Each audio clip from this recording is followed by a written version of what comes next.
You are my family, so I think it is important that I tell you what I saw. But I will give you two examples. Examples that I will never forget. And she said to me that I was sleeping in my village and I was sleeping in my house with my little son. My son was killed in front of my eyes. You are my family, so I think it is important that I tell you what I saw. I can't tell you about all the people I spoke to, but I will give you two examples. Examples that I will never forget, and examples that are disturbing me right now as I recount them.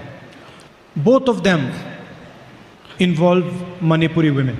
Two different experiences of Manipuri women. And these are women I spoke to in the camps, in the relief camps. One of the women, when I entered the room, was lying on the floor alone. Everybody else in the room had some family member, but I noticed this lady lying alone. So I asked her, "Where is your family?" She said to me, "I have no family left." And then I asked her, "What happened to you?" For some time she could not answer. She kept quiet, she didn't say anything. Then I held her hand and I asked her, "Tell me, what happened to you?" And she said to me that I was sleeping in my village and I was sleeping in my house with my little son. My son was killed in front of my eyes. They shot him right in front of my eyes.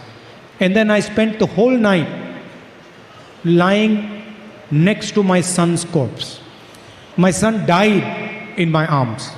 And I did not know whether I should stay with my son's dead body or I should run away and save myself. After some time, I decided that my son was not going to come back, so I should leave. She described how she escaped, how she was shot at, and all this time she was shaking while she was talking to me. Now imagine if something like that happens to your mother or to your sister, or the women who are here. Imagine if that happens to you, that your son is murdered in front of your eyes. I asked her, "What do you have with you?" She says, "My house was burnt. I lost everything I had." I said, "You must have saved something."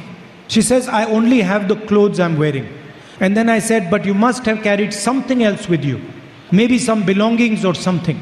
Then suddenly she started searching around where she was sitting. And she pulled out a little picture of her son and said, "This is the only thing I have left in my life." The same story, but told from another woman. Again I went into the camp. And you have to understand that in these camps, I'm giving you two examples, but there are thousands and thousands of people who have suffered this.